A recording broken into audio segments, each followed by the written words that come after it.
인기 댄서 노제가 광고 갑질 논란로 구설수에 올랐습니다. 지난 4일 한 매체의 제보로 노제가 SNS 광고를 진행하는 과정에서 갑질을 했다고 보도했는데요. A 업체는 장문의 메시지로 여러 차례 호소한 뒤에야 게시물이 올라왔다고 주장하였고, B 업체는 게시물 한 개에 수천만 원을 주고 계약했으나 요청한 날짜에 올라오지 않았다. 노제 측의 개인 사정이라고만 들었다고 덧붙였습니다. C 업체 역시 노제의 컨디션 문제로 게시물이 올라오지 않았습니다. 시즌이 다 지난 후에야 게시물이 올라왔는데 이것조차 노제 측에 간곡히 호소하고 빌다시피 했다고 주장했습니다. 또한 SNS 광고는 3에서 6개월의 게시물일에서 3개를 올리는 조건으로 진행된다. 노제는 게시물 한 건당 3천에서 5천만 원 수준을 받고 있다며 광고 건당 비용까지 공개하였습니다.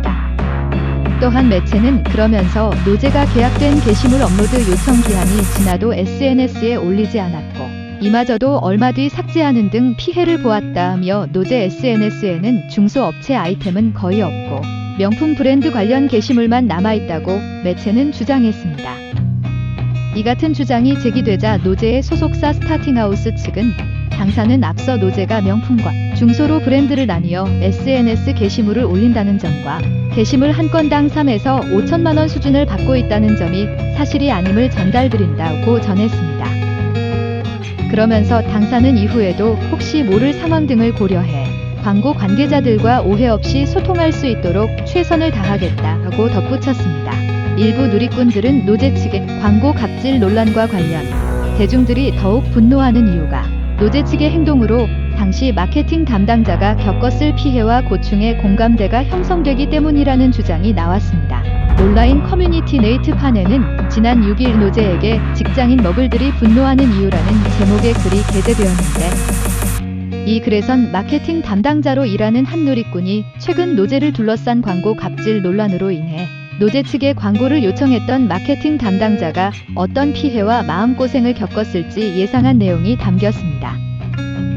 글쓴이는 노제 측이 광고 계약을 체결해놓고 광고비만 꿀꺽한 뒤 인스타그램 피드는 미루다가 계약 기간이 다 끝날 때쯤 잠깐 올리고 그것도 며칠 만에 삭제했다며, 이로 인해 광고를 준 기업은 3개월간의 마케팅 예산 비용을 날리게 됐을 것이라고 주장했다.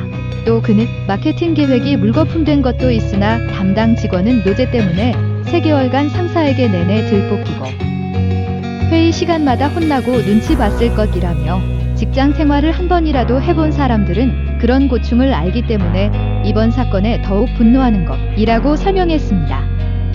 실제로 한 업체는 노제의 인스타 광고 등록 일정에 따라 이벤트를 진행하려 했으나 노제 측의 늦장으로 일정이 미뤄졌고 사정 끝에 인스타그램 업로드와 함께 진행하였으나 며칠 뒤 노제 측에서 삭제해버리는 바람에 큰 손실을 봤다고 주장했습니다. 노제의 소속사 스타팅하우스는 지난 5일 다시 광고 관계자분들과 소속 아티스트 노제를 응원해주시는 팬들에게 불편함과 실망을 끼쳐 죄송하다며 당사의 불찰로 광고 관계자와 사전에 약속한 계약 기간을 지키지 못했다. 당사와 아티스트는 본 사안의 심각성을 깨닫고 반성하고 있으며 앞으로 이런 일이 재발하지 않도록 최선을 다할 것이라고 2차 성명문을 게시했으나 누리꾼들은 노제 본인의 입장문이 아니라며 더욱 격분하고 있는 모습입니다.